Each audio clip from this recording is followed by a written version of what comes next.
Welcome to the T C Random Fandom podcast. We are here to have fun and talk all things pop culture, collecting, and nerd culture in general. Make sure you join the conversation during our live stream with our most excellent hosts, Craig Borden and Tommy Mock. Let the shenanigans begin.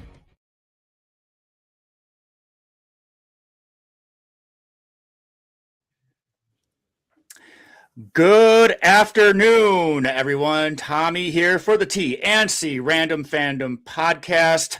I am the T, Craig is the C, and with us, our newest member and contributing producer, Mr. Thomas. Thomas, please pronounce your last name because I will butcher it as I always do. I'm so disappointed, Tommy. We've known each other for so long. It's pronounced Waweru. So okay, and I'm gonna. It's pretty phonetic, just Waweru. Yeah.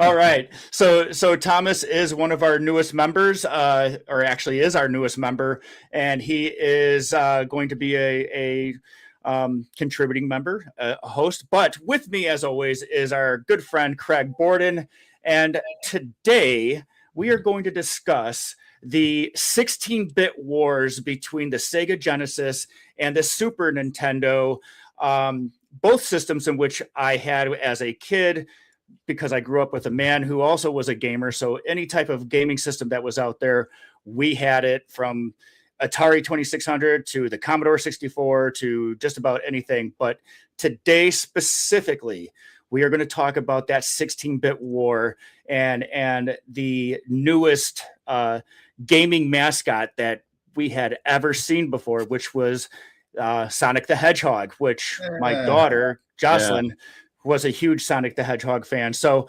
go ahead and you know what? I'm going to let you guys start it out with Craig. So hit me with some 16-bit knowledge.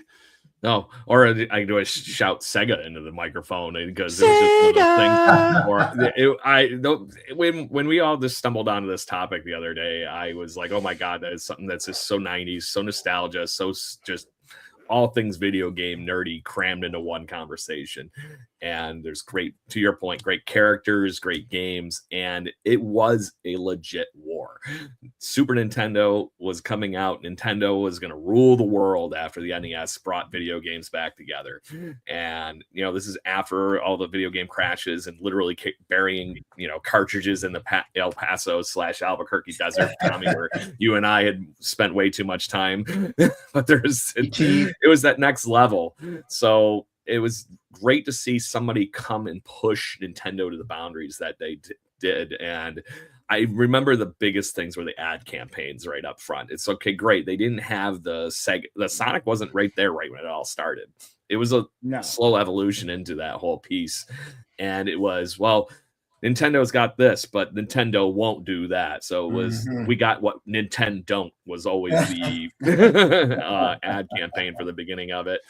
And it was really cool. And then the Super Nintendo was just what it was too, because it was so much fun to play Super Mario in that whole new avenue that was just so crisp, clean, and everything to play. And then eventually kind of dancing on the line with that hardware to a 3D level, which is what we saw as we obviously went further and further into video gaming. But really, really cool stuff that we get to talk about tonight. Definitely. Yeah, I mean, I would just add that, yeah, of course, like Nintendo was king at the time just because of the original NES. But I feel like the real battle was really between Super Nintendo and the Sega Genesis.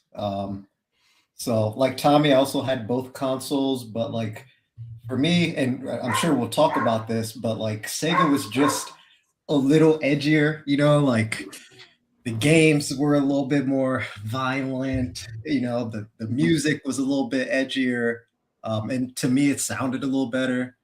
But you know, they were so close together. It's kind of like personal preference really at that time. It was just driven by the game. It's funny you should say that too, because Nintendo has still kind of kept that realm of being more family friendly, keeping its, I guess, adult titles a little bit more farther away and not as pushed to the forefront as, say, the consoles do now, where they want those, you know, rated M for mature, you know, whereas Sega was definitely starting to open up that realm. We still had, the family friendly games, but like you said, we were pushing a little bit more of the edgier content. And more realistic sports games were coming out on Sega Genesis over the Super Nintendo. So, easy one just shoves the PG-13 versus the PG rating around to everybody, and it's one game, 2 words: Mortal Kombat. Because the Super Nintendo version, no blood, barely even ripping the skulls out of each other. Sega, and it's like, damn, this is a different game. Oh yeah. I mean, that was really it for me. And then like even the games themselves, like there's one game called Road Rash, like the series, and it was like, up to that point, like when you saw like racing games, they were either like simulation or just very kind of vanilla, like clean. But like in Road Rash, you're on a motorcycle and you're punching people and kicking people and using weapons. Chains at them. It was amazing, man. As a 10-year-old, that was one of my favorite games. So when we got ratings eventually.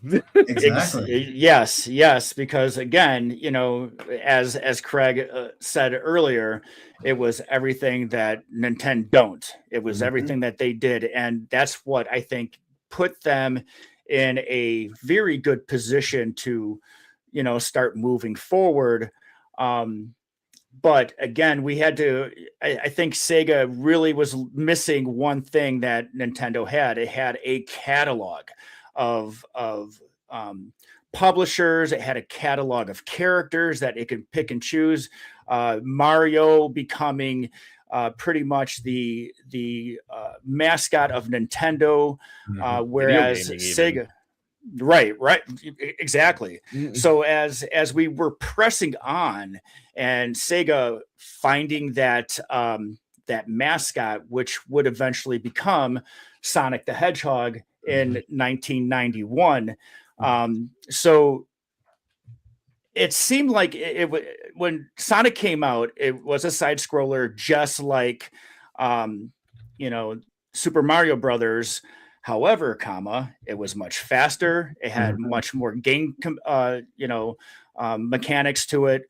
So Nintendo kind of had to step up its game. So you got the, Super Nintendo, Super Mario Brothers. Which one was it?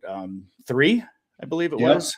Yeah. The Mario World was the one that debuted on the SNES with the. There you go. It even came with a lot of it Super Nintendos too. So that really just put it on there. Right.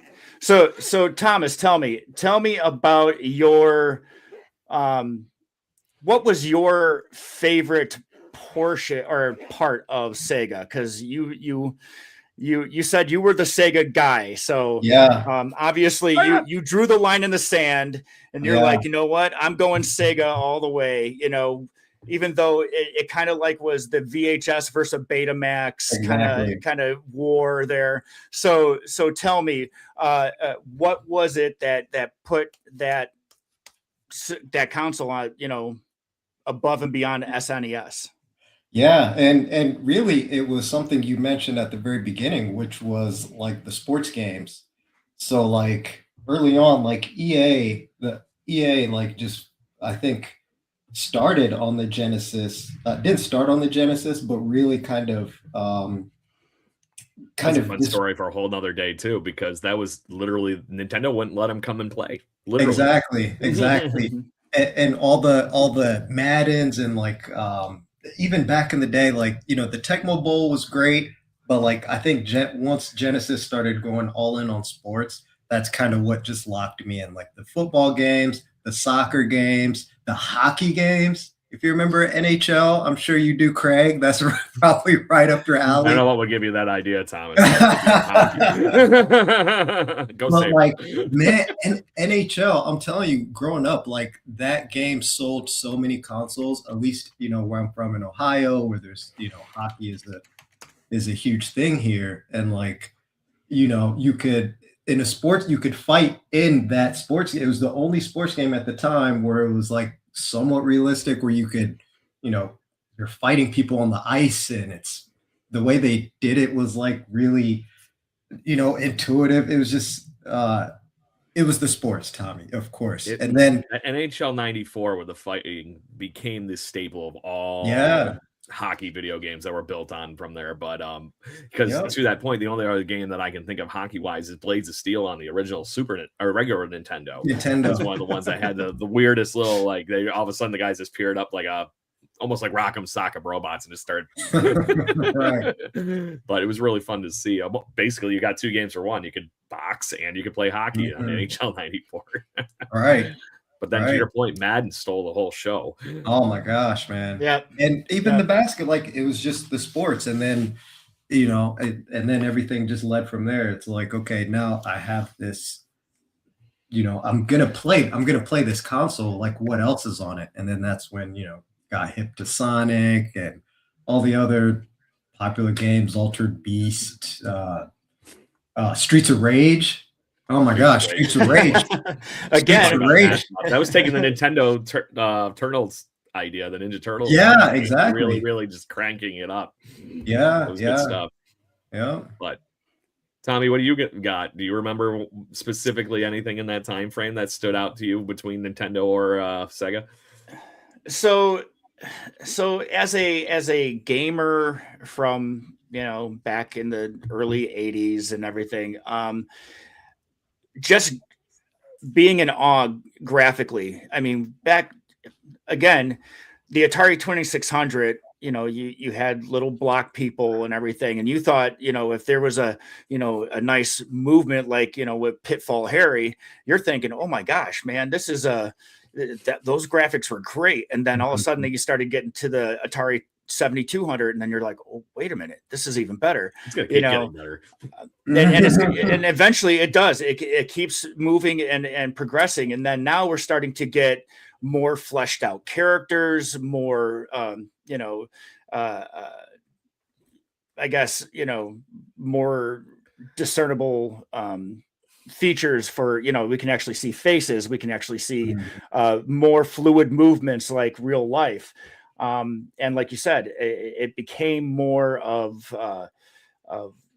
realism. Let's make it real. And you could actually see like there was like little details to Mario's mustache, even though you're still seeing it from the side. There's little things like that. It's not just a little smile anymore, or just the fact that Sonic actually had an articulating head that you could actually like tilt him up and the screen pan up and exactly, all that kind of stuff. There was all these little crazy things that you couldn't do before that were just, and then the camera would move as well, like yeah. So not only to your point, but that was how we saw that the video game industry was going to go, because you saw Nintendo kind of almost throw something that was very Atari-like on the market with the NES, right? And then the Super Nintendo comes out and just blows everybody away with the graphic power. And we're going to get further into where that went, because they were, with that chip that they had in the Super Nintendo, they actually found some really clever ways to make real 3D things near the end of the life, with Star Fox, Mario Kart. Do you remember being and playing Mario Kart for the first time with your friends and just being like, oh my God, what is this? Mario Kart. And oh my gosh.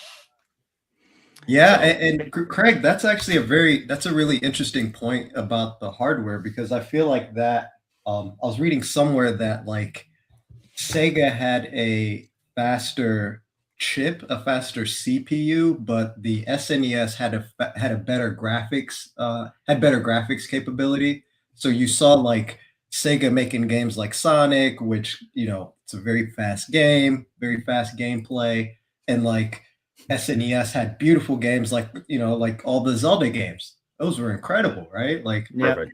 So the hardware kind of, I feel like, drove a bit of the game development. Of course it did. But fun things like that actually put them in a box to be able to figure out. That was they wanted to see what they could do at Nintendo, and that's why you did start getting the games like the Star Fox blew people away when you saw that the first time. Because it was literally a combat sim where you were flying around in a plane. It was closer to that than we had ever seen in that. You used to have to go to the arcade to get something like that. Now you all of a sudden had it in your home. It was mind-blowing. Right. Oh, and even these Star Wars games for SNES were far superior to the Genesis ones, just because it had the the graphics look better. Not mention that might be the hardest video game I've ever played in my entire life, was playing Super Star Wars, and then playing Super Star Wars Empire Strikes Back. And oh my God, it's like, did I want to like ever win? It was just crazy playing that at friends' houses because we only had one of them. We had the Sega growing up. We went from a Nintendo family to all of a sudden it's like, hey, you know what? This Sonic thing in the sports was 100% to your point, Thomas and Tommy, that really drew us toward that, being a very sports family. You know, some of my best memories were sitting back, literally playing ESPN's Baseball Tonight on the Sega Genesis with my dad, and all of a sudden you hit a home run, and he'd be like, "Yeah, that's right, back, gone," and rubbing it right in my 8-year-old face. I do remember that too, and I remember the commentary. Right, like that must have been one of the first games where they had kind of that dynamic commentary. It was definitely the first time the ESPN license was used, was on that Baseball Tonight game. To your point, they remember even Madden back then. You would see the weird John Madden. This is welcome to John Madden football, and it was like a animated sprite thing, and then you wouldn't hear anything else throughout the whole game. Right, but he was so invested in making sure it was a real good football game, which it was. Right, it's the first time we ever saw anything about like that. Yep. Yeah. So as we move into these console wars, I think one of the driving forces that made Sega a little bit more appealing, besides a faster processor, faster games, sports titles, was the fact that it actually, during this kind of push, they came out earlier than Super Nintendo.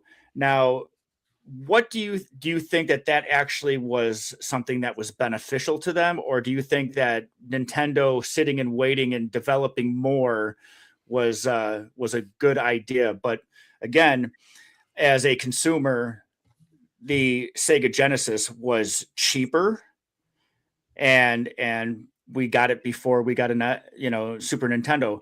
Do either one of you think that it was much better for them to come out before Super Nintendo? You want to go with that one first, Thomas, or you want me to go? Yeah. I mean, yeah, for sure. Like, as a business person, that was a brilliant business decision. You undercut your competition, you bring out a better product, and you bring it out sooner than they're able to, do the same thing themselves. Those executives over at Sega in Japan, and they're competing viciously with Nintendo, kind of outplayed them. At that point, the hardware had gotten so close together, it really was kind of just the timing difference. And then and the price was lower, but it wasn't that much lower, if I remember correctly. It was... You're still talking with $50-$60 or something like that. Yeah. The one was just under 300 or something like that, and the other one was $250. Right, which is very appealing for a parent that goes, well, if it's the same thing. Exactly. That's at the time. That's two games that you can add to it.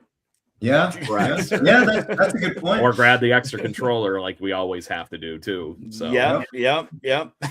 But I think the timing was the biggest advantage for the Sega. If they didn't get out to the market quicker than the Super Nintendo, I don't think we'd be having this conversation today, because the juggernaut of Nintendo would have just rolled over anything that was new at the time if they came out at the same time, unless they had the crazy games like they ended up doing. But you would have never maybe even gotten some of these players to come to that console and do what they were doing without the timing of it. That you could see the momentum was already in Sega's house, right? It wasn't too far back. But I will say that in hindsight, knowing what we know today, the early jump and then watching Nintendo go, oh, we might have a problem here, and they poured more money into their console right before it went public and available for sale, It was the reason there was 9,000 different damn adapters by the end of the day for the Sega. You had the Sega CD, you had the 32X, you had all these other things that were just like, okay, great. If you want the whole kitchen sink and to be able to play all the Sega brand stuff after the 7 years run or something, it was like that was a good run. You needed a kitchen sink worth of stuff to be able to play all those games, and they had good games on all those other ones too. Not as big of a pop as those ones that were on the base Sega, but it was definitely a little different at the end of that generation. You could see Sega losing the momentum, and it was almost there was too many cooks in the kitchen. But and just one point, you also mentioned towards the end of the generation and Sega was trying, because eventually Nintendo obviously caught up in terms of the hardware, and Craig, to your point, they figured out how to use that hardware properly to in an optimized way to make better games. But Sega did one of my favorite things towards the end of that console generation was, I think it was called Sega Online. It was the first iteration of cable company. Sega Channel. Sega Channel, yes, right. Where you just load games, and you weren't playing online per se, but you essentially had access to their full catalog at all times. And for me, that was the game changer. Even though it was kind of glitchy, it was never seamless, kind of like it is now, Right. But being a predecessor, that's very cool. You're talking what Netflix is basically built off of, that idea, right? Exactly. On demand.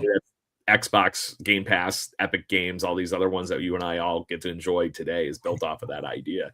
And I did, we had some friends that had it, obviously some of the richer friends of what growing up, but it was oh my God, we were we would go from playing Jeopardy on Sega Channel to Beavis and Butthead in 5 minutes. Right. Different, it was to your point, was it glitchy? Sure. But it was just like anything else this is before cable TV, everybody. I mean, before cable internet and everything at that time too. So it was literally earth changing kind of stuff. So, but I just was curious. I looked up really quick what the sales totals were for the NES versus the Genesis, and I was actually surprised to see that it was actually tipped in the Super Nintendo's direction.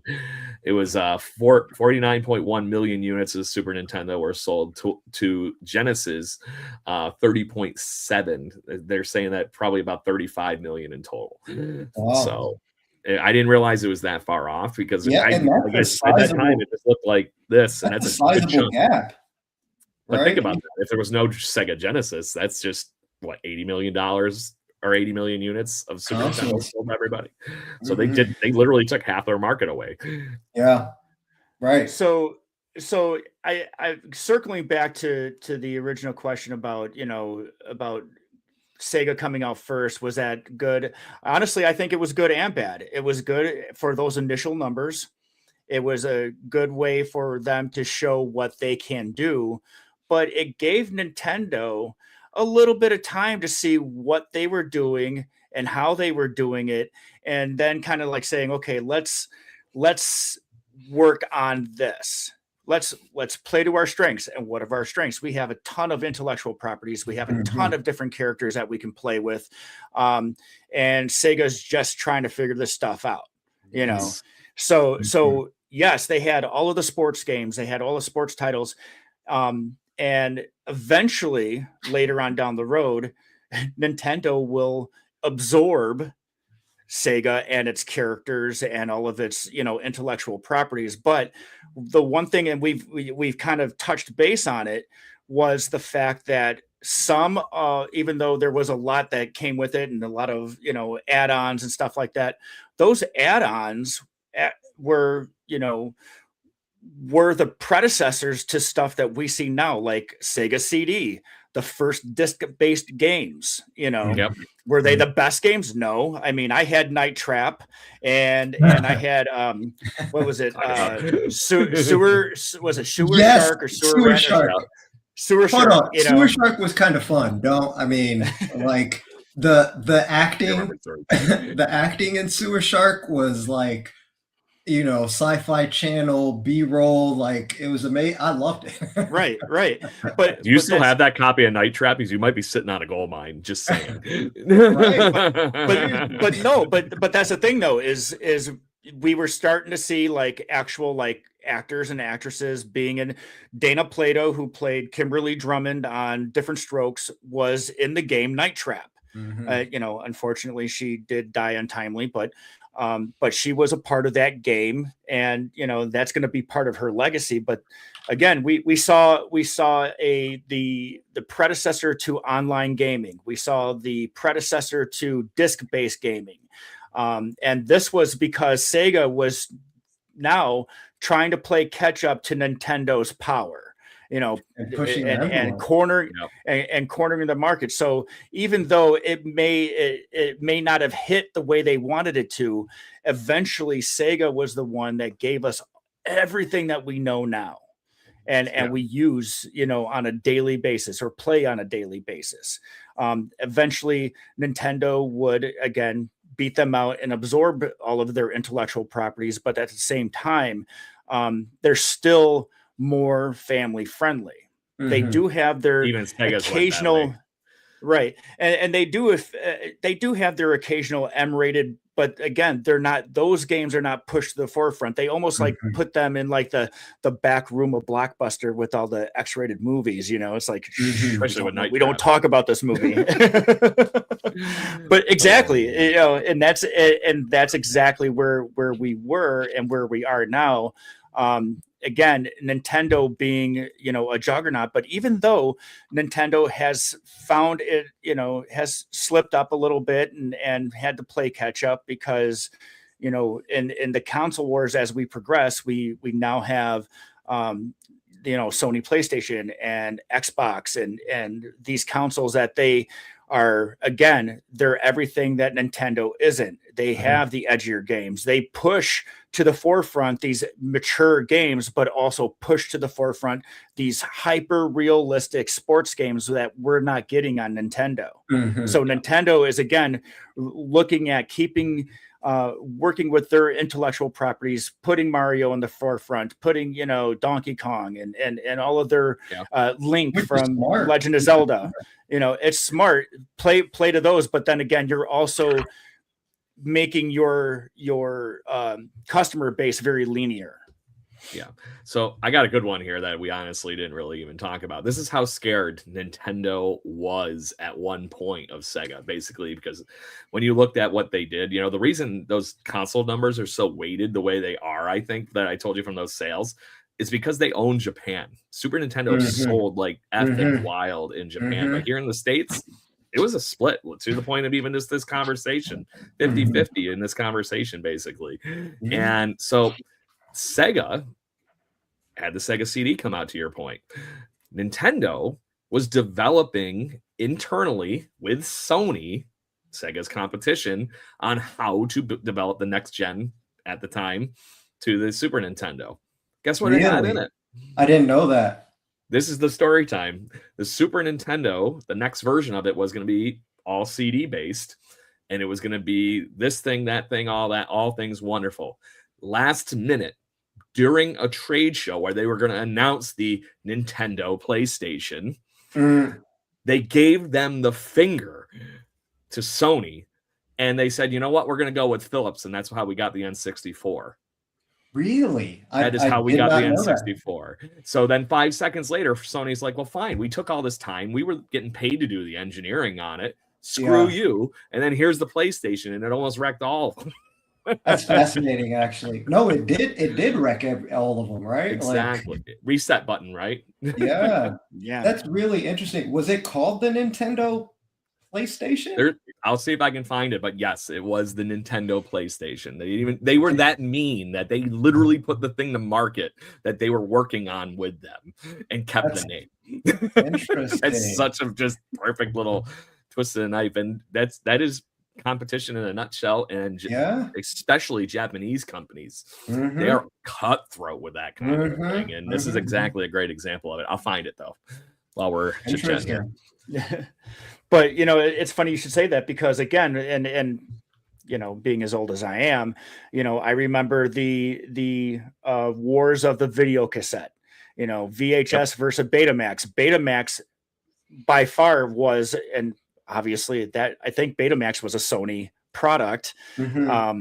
They they had a much better picture quality, better sound quality, but it did cost more. And the if I remember correctly, the videotapes were a little bit smaller, but it seemed like it cost a little bit more. Eventually VHS kind of won the battle over that. Now and then, you fast forward decades into the console wars. Now you have PlayStation 3 and Xbox fighting, one using Blu-ray discs, which superior, and then the other using what was it? I think it was like HD DVDs. HD DVD. That's what it was. Yeah. And Xbox was using HD DVDs, and eventually, as we find out, Blu-ray was superior. It was a Sony product, and that won out. So Sony eventually won in that department, because now Xbox kind of has to go into that Blu-ray realm, because some people actually use their. For a while, it looked like it was going to go. It was kind of, that's a great segue, Tommy. But for a while, it seemed like it was kind of 50-50. And Sony had always kind of went with like that premium route, right? Like a little bit more premium, a little bit more expensive. I mean, that was their whole thing, right? Especially with the PS3. And get what you pay for. Yeah. So I found the prototype picture of the Nintendo PlayStation thing. It was all Sony branding on it, because this is what it was eventually at one point. Notice the controller, though. Oh my gosh. Oh, wow. It could take cartridges in the top, and then it had the discs on the front. So this was what Sony was working on with them. Right. And that looks like a Nintendo 64 cartridge. Yeah, it really does, doesn't it, at the end of the day? So. And it's funny you should say that, because eventually Nintendo would come out with the GameCube, which took disc-based, and I believe it did have a cartridge slot for Nintendo 64 games. I can't remember. I'll have to let me look that up. I don't think it did. I'm going to make sure. I think they had an adapter you could buy to do it, Tommy. Of course, like you have to have an adapter. 15 tall, because they even had at the end of the life of the GameCube, they had so you can plug a dial-up LAN connection into it. Oh yeah, right. Yeah, right. Sony did it with the PS2, so we got to do it with the GameCube, right? Yep. Well, yeah. But it's wild how all these things stack up to get to where we are today. Right. But like I said, this rivalry doesn't happen. I don't think you have all the other stuff that follows, and I think Tommy is really right at the end of the day. Where Nintendo was able to beat them was really on the copyrighted characters already. Outside of Sonic and football, what is the character you guys remember?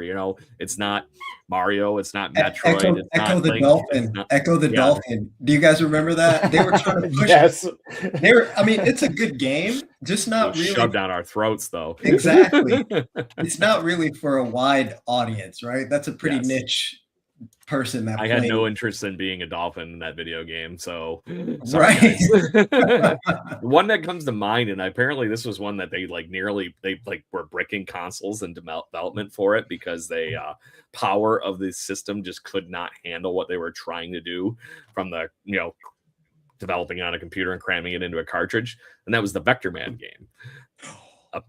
Apparently that game, I'll see if I can pull it up, but that game, apparently, because of the way they wanted to have the balls of the person kind of like moving around, and it looked really, like a real person at the end of the day.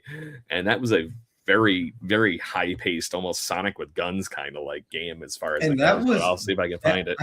I remember that game. That was a great game, and like the graphics for that game were on par with I think that was the time, if I remember correctly, that was after the PlayStation came out, and they were trying. It might have been in that bridge, yeah. And the graphics were as good as those early PlayStation games. It was almost like the challenge was like just like we were talking about. They blew up consoles in developing of this game because it was just so graphic heavy. I got some pictures here, but yeah, they're very little, man. Jeez. Oh yes, I do remember. So Sony, I think the story was that Sony had instead of going to traditional game developer, they hired a software company to build out Vector Man because it was so technically difficult, like on the programming, the programming of it was really difficult. And to squeeze as much performance as they could out of kind of what was old hardware in 1993. Yeah, there we go. I think I found an image that actually will be showable. Yep. Yeah, they contracted Blue Sky Software. This guy. Yep. So yeah, but this thing was like tipping around the screen. You're trying to blow it up, and then but this was the character. But let's see how he's like literally just like boots and shoes. But when you like died, all the little balls like went meow when you would fall over, kind of like thing. It was really, really unique for what was going on at the time. So if you look at Vector Man, and just even in that image that you've shown us, Nintendo had a character that was very similar to that. Mega Man, anyone? Mega Man? Yeah. It was basically trying to be a very more badass version of Mega Man, which is saying those were always really, really good games. But Mega Man went weird with the Super Nintendo. You guys remember what that looked like by the time the Super Nintendo was over with? It was like Mega Man X. Oh, yeah. It had to be like extreme. Yeah. It became like, like a little too anime-y. And I like anime, but it wasn't like it didn't remind me of like the SNES Vector Man, like the first ones that were coming out. One of my favorites that was actually on both consoles. So why don't we take that for a minute? Because eventually, obviously, like the football, everything like that eventually did stream over to the Nintendo. It just took time. And then we ended up getting some like baseball ones where like Ken Griffey Jr. was like one of the first baseball games that was really good license that was only on the Nintendo. But do you guys like remember like Earthworm Jim? Like all these weird characters that were like, okay, let's just build this on both consoles and send it out there. What a great franchise. That was such a fun game. Like Earthworm Jim 2. Like there was really nothing before. I want to know that kind of. I want to know how much pot was smoked in one. Exactly. Let's just put an earthworm in a super suit and see what the fuck happens. He can use his own body as a whip. Like what? Takes his head out. And I want to say that somehow Earthworm Jim is the first game that I played online with the Sega Genesis, the Sega channel. And again, trying to play that game, you start out, but again, because of the technology at the time, it would just kind of peter out and like glitch out. And then it's just now I got to start over again. And then why are we paying, this $10 a month or whatever it was? That's just an arbitrary number, but why are we paying this? And it's right. And we can't really play. We can scroll through like a million games, but we can't really play all the way through. Why do you think I said we were playing Jeopardy? Right. Small game you can download. But yeah, Earthworm Jim was kind of like the Metroid answer, right? And that's what Nintendo that Sega had to figure out how to do all over again. It's okay, great. Well, let's look at the Nintendo catalog. Okay, well, what can we do? Okay, well, let's see if we can get somebody to make a Metroid game. And here's a couple options. Like I said, to your point with the Mega Man idea, Vector Man and stuff like that. That was how Sega built up what Sega did. But there was one game I felt like this was the one that just like was the infinite chit-chatting amongst my friends, and this continued from generation of console to console, was the Zelda games. They were just completely on their own. Sega never even got in the ballpark of being able to replicate that. And honestly, the Super Nintendo one, A Link to the Past, might be the best Zelda game in my opinion, but it's Yeah. got a great story. It was, and to your point, Tommy, this is one of the first games we saw with a real true new storytelling version of a game. Mhm. So Yeah, I feel like Nintendo was always much better with like kind of those RPG type games. so good they made Mario into it. Yeah, exactly. I know, right? I saw Yeah. that on the shelf as a kid, and I'm like, that's not Mario. What the That's hell is not that? Yeah, but again, like I think that may have been initially hardware led, just because like Sega really leaned into the really fast paced gameplay loops, and Nintendo didn't really have to do that because they could make really good looking games. And Yeah. so Mhm. RPGs are usually more And again, kind they of had world. those Yeah. right, and they had those Yeah. franchises that were fan favorites already, and they could basically dig into that, where again Sega didn't have that. They Mhm. were already, kind of behind the power curve because they didn't have any franchise characters yet. And Mhm. so again, they were kind of, let's work on getting ourselves something that's going to, pull Nintendo customers away, Right. and And as the we cross have we platform, the cross yeah, platform was yeah, yeah, yeah. part of that. Yeah. Do you Yep. guys remember a game called Booger Man? What one? Booger Man? No, not remembering Booger Man, but that sounds like a Sega game. It started. Yes, Craig, that's actually where I was going. It started as a Sega game, but then had like this cult following, of which I was part of, and they eventually ported it to the SNES. And I think it was Mhm. one of the first games that went kind of the opposite way, because up to that point, Sega was I've just seen this trying game. to pull developers, like, okay, you're already developing for Nintendo, make it for Sega. And I think Boogerman was the first one that went the other way. Was developed initially for Sega. Yeah. But it's Yeah, a no, fun I game. just found the picture that I got to bring up here because this is just Great. so funny. It's amazing. Anyone it'll- seeing this, go try that game. It's so fun and very Yeah, inappropriate.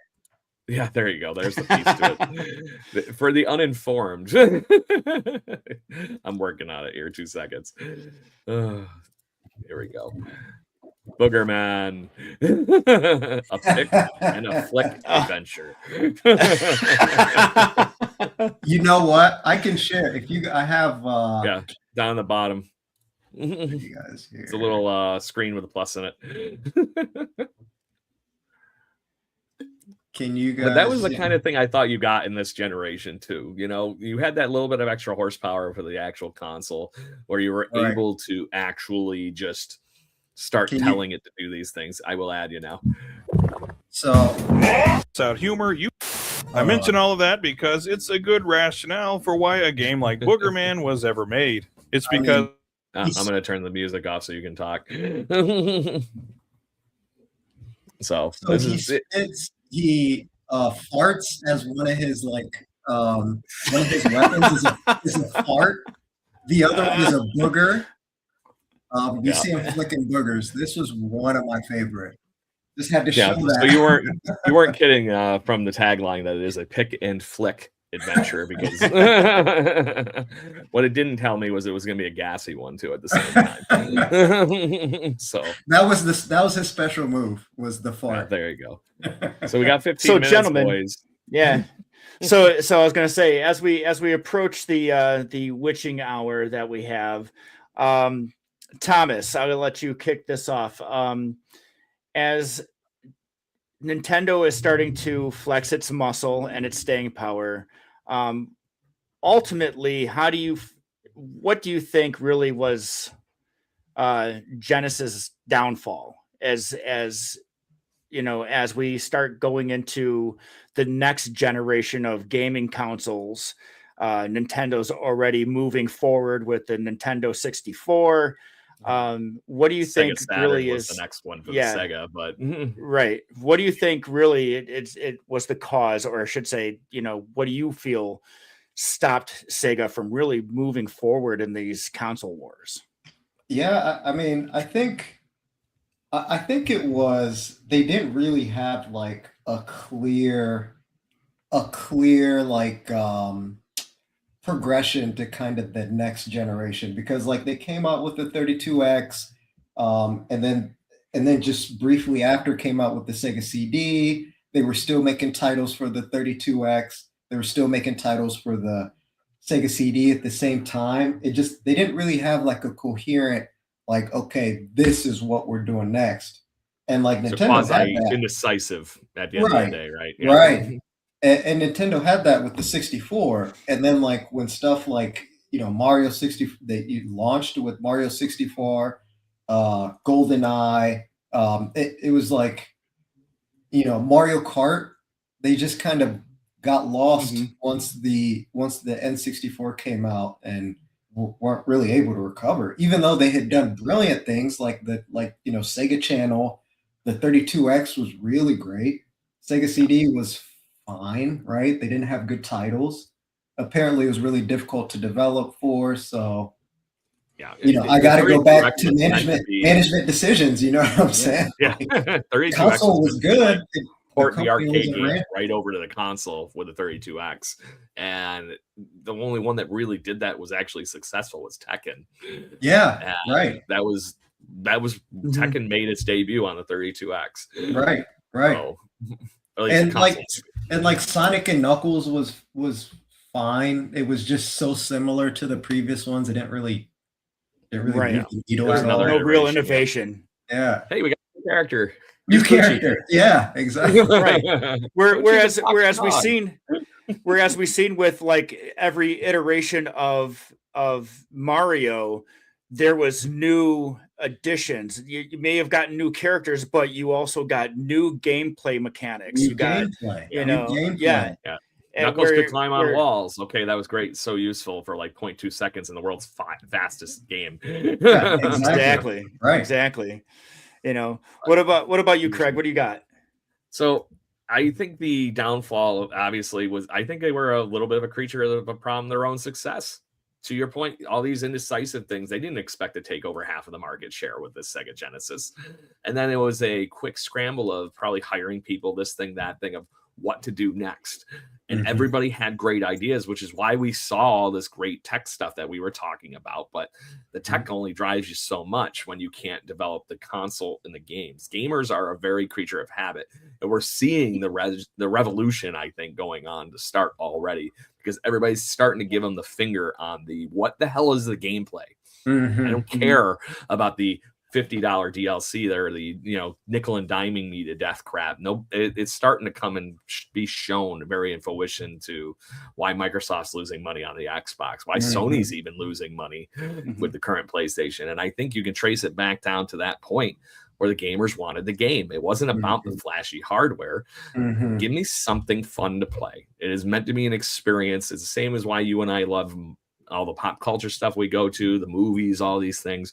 And it just didn't develop. And then I'm going to try doing my best Super Smash Brothers reference here. Now entering the game, that next generation, you had the PlayStation involved too. And now you had Nintendo and Sony really becoming the ones that were, because basically Sony ripped off what Sega did. They did everything in their playbook that they showed that this is how you can take Nintendo to the school, and you beat them up on the playground. And then Sega was the third man out with the Saturn, and they were just too late to the game with that next console. And the games weren't there either. Yeah. The Dreamcast, as ambitious as it was, it definitely did not. It wasn't aesthetically pleasing as any of the other consoles that were coming out.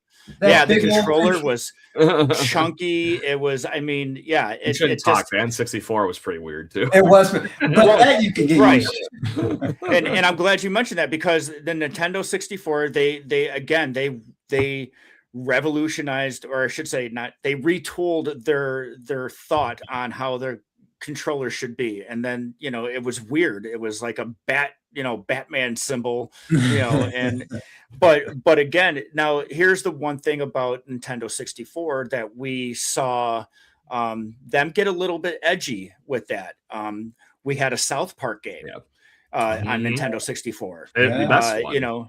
and some of the best Star Wars games Star Wars Rogue Squadron.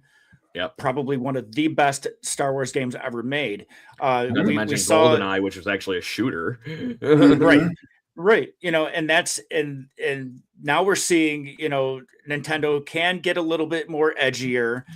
They can still put out a bunch of really good, intellectual property games, and start opening up the door to some of these other publishers that they initially had closed the door on. So Nintendo is always going to be there, but to your point, gamers now are getting tired of being nickeled and dimed with all this extra DLC. It's basically pay to win. If I want to get further in the game, I got to shell out hundreds of dollars on top of the game that I just paid $80 for. And eventually what happens is you're going to lose your market. I remember back in the day, and you guys remember, we were brought up on cheat codes. Cheat codes were like the bomb. And when you could find the cheat codes, that's when you had Nintendo Power. You had all these different video gaming magazines that would give you a list. Yes. I feel like that's how I learned what the internet actually was. Exactly. Searching around on all these places, just going like, well, what's the Konami code for this game or whatever, what I right. mean? This is... right. What is the what's the cheat code for Contra to get 99 lives? What's the cheat code for GoldenEye to get the golden gun? Or even adding characters or getting different. I remember Nintendo 64 having the cheat code in order to play the Millennium Falcon on Rogue Squadron. We don't have those and anymore then we can even have the peak of all things cheating, the Game Shark. Game, right? I'm telling you, that was like, when I look back, that was the beginning of me learning how to program. Like, I'm telling you, those Game Shark codes and the Game Genie codes. And you're like debugging because you put something in and it breaks something else in the game. Like, I'm out $50. Exactly. You're playing a game and you're typing the code and it's like, okay, great. Now I'm in a wall. Right. Damn it, I gotta reset. Yeah. So as we approach the last few minutes of the, do you got any closing remarks there, Thomas? Well, yeah, I was just gonna, continue on what you were mentioning about the gameplay loop, like that, like you see, like now, at least for me and like all my other like 40-year-old friends, we're all going back to like all these retro games and all these remakes. Like, I was playing I think it was a Ninja Gaiden remake. Yeah. And it's great. It's like still side scrolling. It's still kind of the old gameplay loop, just updated graphics. Smooth. Yeah. And it's like, I think people are coming back to like paying attention to the gameplay loop instead of like just graphics and, like. Well, how much better can the graphics really get at this point? Exactly. Everything's photorealistic. Like, and now AI is going to, I think it's just going to come back to like, how fun is the game, not what does it look like, or what DLC or online, kind of mechanics can I pay for? It's just coming back to the gameplay loop. So at least that's where I'm at. Yeah, I'm definitely with you on that one, because I just want something fun. The idea is to take me out of my other crazy, stupid stuff. It's like, okay, great. Is it nice to play Fortnite with my daughter? Sure. Is it nice to do, like play the brand new Indiana Jones game that I can't say enough good things about? Oh, yeah. Yeah, but that's a whole nother episode. So on that night, so I want to make sure I ask this one before we wrap the hour up. And it's like, okay, great. You're going to sit down today. You're going to pick a game from this generation, Super Nintendo or Sega. Is there something that might be a go-to one? And if you guys would like, I can give you my examples. I've been sitting on this one for at least 5 minutes, 10 minutes now. Go ahead. So mine would be, and we didn't even talk about this one, so it's even better.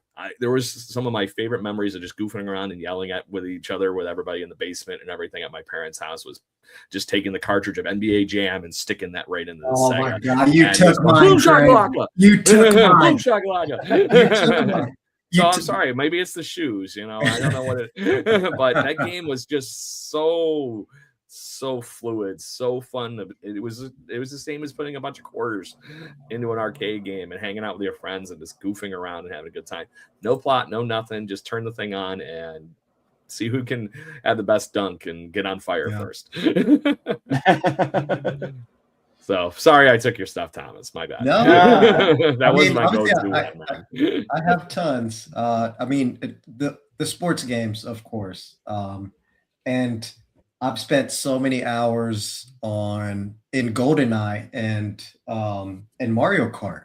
Even though I love Sega Genesis, it's like, Craig, you mentioned kind of the playing collaboratively with other people, with friends. That was, there's nothing better than, playing Mario Kart with friends and talking trash or Smash Brothers or, but that I guess that's N64. But this generation specifically, I'd say for Genesis, Streets of Rage 2 is my goat for the Genesis.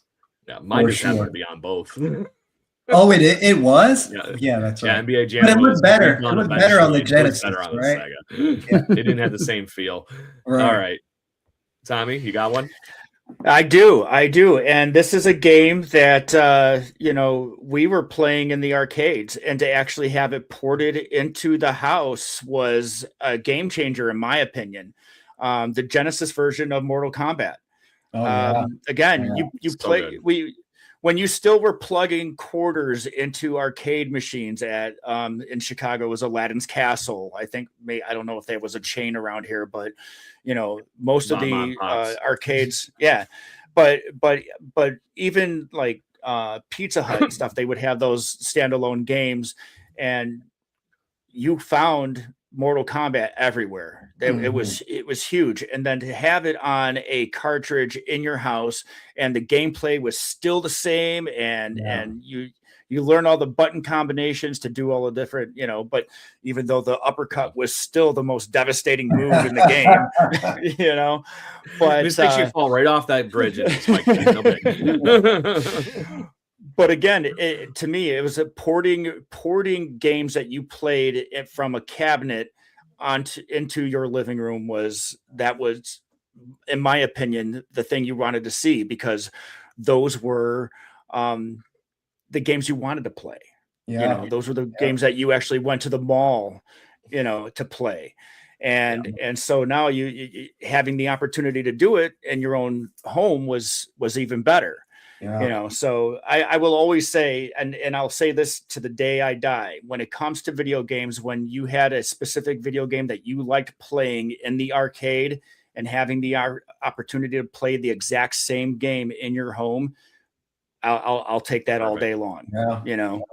But yeah. So to build off of your point there and the cheat code thing that we were talking about a minute ago, you always knew who the king of the arcade was, because they knew all the moves that you could do on Mortal Kombat, regardless of which character it is. If you don't want to do like with Raiden, it was like back left something, and then he would go with the lightning, right? Wow. But if you didn't, it wasn't like you knew that, you know what I mean? It was like, okay, great, you had to figure that out, buy a magazine, look around on the internet if it was that time frame yet, was the other fun part. Or you had incredible memory, Craig. That is the exact things kids would not understand these days. And I don't think I'm right with that, by the way. I just threw something out there. It was down back A or something. Yeah.